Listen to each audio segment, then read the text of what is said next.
नमस्कार। आज हम एक बहुत ही दिलचस्प, बहुत ही फ्यूचरिस्टिक विषय पर बात करने वाले हैं, टेराफॉर्मिंग। यानी क्या हम मंगल या शुक्र जैसे ग्रहों को बदल सकते हैं, इंसानों के रहने लायक बना सकते हैं। ये अब सिर्फ साइंस फिक्शन नहीं रहा, इस पर गंभीर वैज्ञानिक रिसर्च हो रही है। और हाँ, अगर आप ऐसे ही ज्ञानवर्धक विषयों में रुचि रखते हैं तो हमारे चैनल को सब्सक्राइब करना ना भूलें। इस वीडियो को लाइक करें और अपने दोस्तों और परिवार के साथ शेयर भी करें। तो चलिए शुरू करते हैं। टेराफॉर्मिंग, इसका ठीक ठीक मतलब क्या है और सबसे बड़ा सवाल, हम ऐसा करना ही क्यों चाहेंगे? हाँ, ये बहुत बेसिक सवाल है लेकिन जरूरी है। टेराफॉर्मिंग का सीधा मतलब है पृथ्वी जैसा बनाना, किसी दूसरे ग्रह के माहौल को, उसके वातावरण को बदलना। ताकि इंसान वहां रह सके या पृथ्वी जैसे जीव? बिल्कुल, ताकि वहां जीवन पनप सके जैसा हम जानते हैं।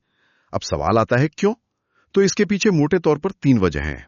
पहली और शायद सबसे अहम है स्पीशीज सर्वाइवल, मतलब इंसानियत का बचाव। अच्छा, यानी अगर पृथ्वी पर कोई मुसीबत आ जाए, हाँ, कोई बहुत बड़ी आपदा, हाँ, तो हमारे पास एक दूसरा ठिकाना हो, एक बैकअप प्लान कह सकते हैं। दूसरा कारण है साइंटिफिक और इकोनॉमिक अपॉर्चुनिटी।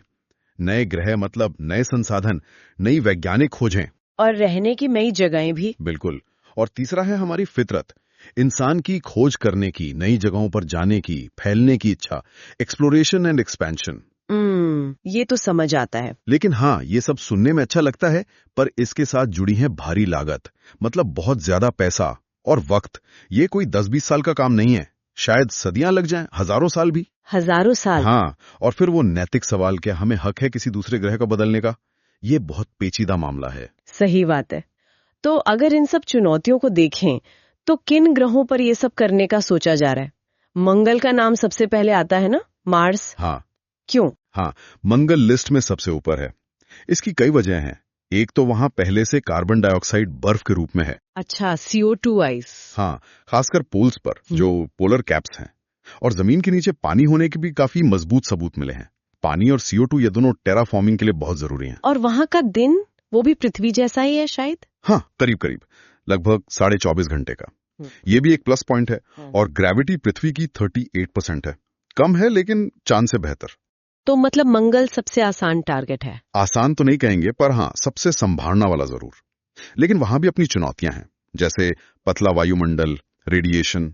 शुरुआती प्लान्स वैसे छोटे लेवल के होंगे, पहले शायद डोम्स बने या जमीन के नीचे बस्तियां, अंडरग्राउंड हैबिटेट्स। हाँ, जहां इंसान सुरक्षित रह सकें।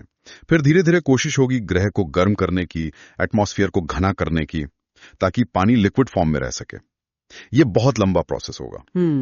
समझ गए। मंगल के अलावा शुक्र का भी नाम आता है, वीनस। वो तो साइज में पृथ्वी जैसा है। हाँ, साइज में तो जुड़वा भाई जैसा है, लेकिन शुक्र वो एक अलग ही कहानी है। उसे टेराफॉर्म करना शायद मंगल से भी कहीं ज्यादा मुश्किल है। अच्छा, ऐसा क्यों? वहां का एटमॉस्फेयर बहुत घना, जहरीला, पृथ्वी से 92 गुना ज्यादा प्रेशर और लगभग पूरा कार्बन डाइऑक्साइड। ऊपर से सल्फ्यूरिक एसिड के बादल। बाप रे। और तापमान? तापमान तो पूछिए मत, सतह पर करीब 460 डिग्री सेल्सियस। 460 डिग्री मतलब सीसा भी पिघल जाए। बिल्कुल। तो वहां जमीन पर उतरना ही अपने आप में एक बहुत बड़ी चुनौती है। तो फिर शुक्र के लिए क्या आइडियाज हैं? कुछ सोचा है वैज्ञानिकों ने? हाँ, कुछ बहुत ही बड़े महत्वाकांक्षी आइडियाज हैं। एक तो है शुक्र को ठंडा करना, शायद किसी तरह वहां से CO2 हटाकर उसे खनिजों में बदलकर। CO2 हटाना इतनी ज्यादा मात्रा में? हाँ, ये बहुत मुश्किल होगा। या फिर अंतरिक्ष में एक बहुत बड़ा छाता लगाना, एक सनशेड। सनशेड? सूरज की रोशनी रोकने के लिए। हाँ, शुक्र और सूरज के बीच, ताकि गर्मी कम पहुंचे। एक और दिलचस्प आइडिया है फ्लोटिंग हैबिटेट्स का, मतलब शुक्र के बादलों में तैरते हुए शहर। बादलों में शहर? ये कैसे मुमकिन है? क्योंकि शुक्र के एटमॉस्फेयर में करीब 50 किलोमीटर की ऊंचाई पर तापमान और दबाव लगभग पृथ्वी जैसा है। अरे वाह, ये तो काफी अलग सोच है। हाँ, और हाल की रिसर्च बताती है कि शायद शुक्र पर कभी लंबे समय तक महासागर थे ही नहीं, जैसा पहले मानते थे। तो शायद तैरते शहरी ज्यादा प्रैक्टिकल हों। मतलब सतह को बदलना बहुत ही ज्यादा मुश्किल है। अभी की टेक्नोलॉजी से तो लगभग नामुमकिन लगता है। क्लाउड सिटीज ज्यादा रियलिस्टिक लगते हैं। ठीक है। और अपना चांद, मून, वो तो सबसे पास है। चांद पास जरूर है, पर टेराफॉर्मिंग के लिए ठीक नहीं। वहां एटमॉस्फेयर ही नहीं है, बिल्कुल नहीं। ना के बराबर। ग्रेविटी बहुत कम, सिर्फ 16%। और खतरनाक सोलर रेडिएशन से बचाने वाली मैग्नेटिक फील्ड भी नहीं है। तो चांद पर खुला माहौल बनाना मुमकिन नहीं। सही मायनों में टेराफॉर्मिंग मतलब पृथ्वी जैसा खुला माहौल वो चांद पर लगभग असंभव है। वहां के लिए प्लान्स हैं बंद बस्तियां बनाना, इनक्लोज्ड हैबिटेट्स, और वहां के रिसोर्सेज इस्तेमाल करना। रिसोर्सेज जैसे हीलियम 3 या पानी की बर्फ जो क्रेटर्स में मिली है, ISRO जिसे कहते हैं। ओके। और एक्सोप्लैनेट्स, दूसरे सोलर सिस्टम्स के ग्रह। एक्सोप्लैनेट्स थ्योरी में तो बहुत दिलचस्प हैं, खासकर वो जो अपने तारे के हैबिटेबल जोन में हैं, जहां पानी लिक्विड रह सकता है। हाँ, लेकिन दिक्कत यह है कि वो बहुत बहुत दूर हैं। कितनी दूर? हजारों प्रकाश वर्ष। वहां तक पहुंचना ही अभी संभव नहीं, और हमें उनके बारे में पता भी बहुत कम है। तो फिलहाल वो साइंस फिक्शन ही ज्यादा है। ठीक है, तो ये तो हुई ग्रहों की बात। अब आते हैं तरीकों पर। हाउ, कैसे किया जा सकता है ये सब? हाँ, यहीं पर असली साइंस और इंजीनियरिंग आती है। देखिए, पहला स्टेप तो लगभग सब जगह एक जैसा होगा, लोकल हैबिटेट्स बनाना। मतलब वही गुंबद या अंडरग्राउंड बेस? बिल्कुल, जहां इंसान शुरू में रह सके, काम कर सके। ये तो हुआ लोकल लेवल।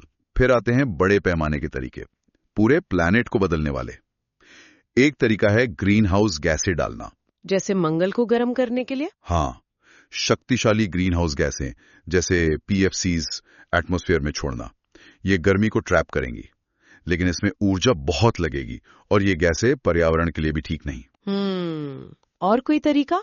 दूसरा है एरोसोल या नैनो पार्टिकल्स, बहुत छोटे कण हवा में फैलाना। वो क्या करेंगे? ये कण या तो सूरज की गर्मी सोखकर ग्रह को गर्म करेंगे, जैसे मंगल के लिए सोचा गया है, धातु के नैनो पार्टिकल्स, या फिर रोशनी रिफ्लेक्ट करके ठंडा करेंगे, जैसे शुक्र के लिए। नैनो पार्टिकल ग्लिटर, ये नया आइडिया है ना? हाँ, इस पर आजकल काफी बात हो रही है।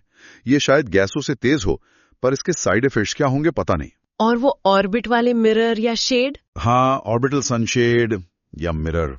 ऑर्बिट में बहुत बड़े स्ट्रक्चर बनाना जो सूरज की रोशनी को कंट्रोल करें, मंगल को गर्म करने के लिए फोकस करें, शुक्र को ठंडा करने के लिए ब्लॉक करें।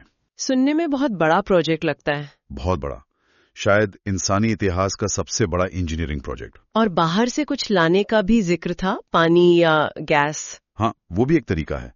कॉमेट्स या बर्फीले एस्ट्रॉइड्स को पकड़कर ग्रह पर लाना। उनसे पानी मिलेगा? हाँ, पानी और दूसरी गैसें, खासकर मंगल जैसे सूखे ग्रह के लिए। लेकिन ये बहुत रिस्की है। किसी बड़े एस्ट्रॉइड को कंट्रोल करना खतरनाक हो सकता है। बिल्कुल।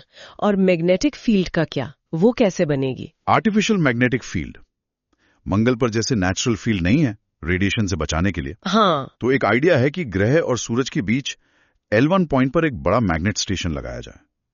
वो एक आर्टिफिशियल सुरक्षा कवच बना देगा, पर यह टेक्नोलॉजी अभी बहुत दूर है।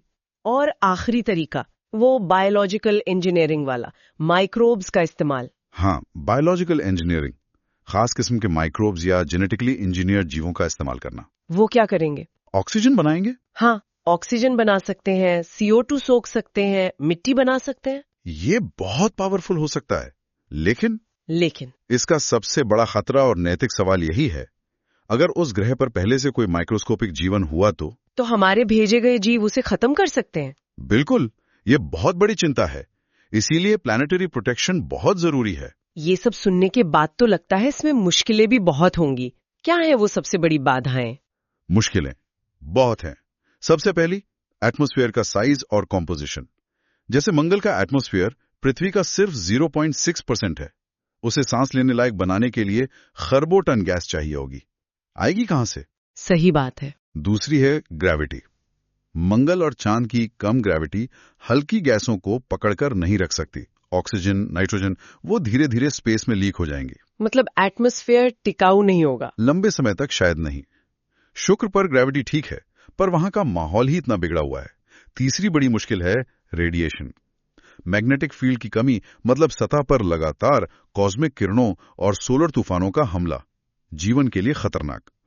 फिर आता है टाइम और एनर्जी। जैसा कहा, सदियां या हजारों साल, और एनर्जी इतनी ज्यादा कि हमें शायद ऊर्जा के नए स्रोत ही खोजने पड़े, फ्यूजन या कुछ और वो नैतिक सवाल, अनजान जीवन वाला। हाँ, वो शायद सबसे बड़ी बाधा है। प्लैनेटरी प्रोटेक्शन के नियम इसीलिए हैं। हमें ये पक्का करना होगा कि हम किसी मौजूदा जीवन को नुकसान ना पहुंचा दें। COSPAR जैसी संस्थाएं इसी पर काम करती हैं। COSPAR committee on space research ये अंतर्राष्ट्रीय गाइडलाइंस बनाती हैं कि दूसरे ग्रहों को कंटेमिनेट होने से कैसे बचाया जाए। अच्छा, इस फील्ड में आजकल क्या चल रहा है? कोई लेटेस्ट डेवलपमेंट? जैसा बताया वो नैनो पार्टिकल वाला आइडिया नया है और अब वैज्ञानिक शायद स्टेप बाय स्टेप अप्रोच पर ज्यादा जोर दे रहे हैं। मतलब एकदम से पूरा ग्रह बदलने के बजाय छोटे छोटे कदम लेना। पहले थोड़ा गर्म करो, एटमॉस्फेयर मोटा करो, फिर CO2 देखो, फिर ऑक्सीजन, और हर स्टेप शायद रिवर्सिबल हो। अच्छा, ताकि अगर कुछ गड़बड़ हो तो वापस किया जा सके। हाँ, कुछ हद तक। शुक्र के लिए भी क्लाउड सिटीज का कॉन्सेप्ट ज्यादा मजबूत हुआ है हाल की रिसर्च के बाद। और ये याद रखना जरूरी है कि नासा या ESA जैसी स्पेस एजेंसीज का अभी टेराफॉर्मिंग ऑफिशियल प्लान नहीं है। उनका फोकस अभी एक्सप्लोरेशन, प्लैनेटरी प्रोटेक्शन और ISRU पर ज्यादा है। ISRU आपने पहले भी कहा था, इन सिटू रिसोर्स यूटिलाइजेशन। हाँ, यानी वहीं के रिसोर्सेज यूज करना सीखना। मिट्टी से ऑक्सीजन, पानी की बर्फ, ये भविष्य की बस्तियों के लिए क्रिटिकल होगा। ठीक है, अब आते हैं सबसे पेचीदा सवाल पर, नैतिकता, एथिक्स। क्या ये सब करना ठीक है? ये बहुत गहरा सवाल है। जैसा मैंने कहा, प्लैनेटरी प्रोटेक्शन गाइडलाइंस हैं। हमें ये पक्का करना होगा कि वहां कोई लोकल लाइफ नहीं है जिससे हम खत्म कर दें। और अगर मिल गई तो, चाहे वो बैक्टीरिया ही क्यों ना हो? यही तो सवाल है। क्या हमें अधिकार है उसे मिटाने का? वैज्ञानिक मानते हैं कि पहले पूरी खोजबीन होनी चाहिए, फिर फैसला कौन लेगा? पूरी दुनिया, कोई एक देश? आउटर स्पेस ट्रीटी कुछ सिद्धांत देती है, पर टेराफॉर्मिंग के लिए नियम नहीं है। और आने वाली पीढ़ियों का क्या? क्या हमें उनके लिए इतने बड़े फैसले लेने चाहिए? बिल्कुल, ये सारे सवाल हैं जिन पर वैश्विक सहमति बनानी होगी। आसान नहीं है। तो अगर हम प्रैक्टिकल होकर सोचें, अगले 10, 20, 50 सालों में क्या हो सकता है असलियत में? अगले कुछ दशकों में ज्यादा रोबोटिक मिशंस होंगे, निश्चित रूप से। ISRU टेक्नोलॉजीज डेवलप होंगी। हो सकता है चांद या मंगल पर छोटी, शायद रोबोट्स द्वारा बनाई गई लोकल बस्तियां बने। शुक्र के लिए क्लाउड सिटीज की स्टडीज और आगे बढ़ेंगी। और क्या बड़े लेवल पर कुछ होगा?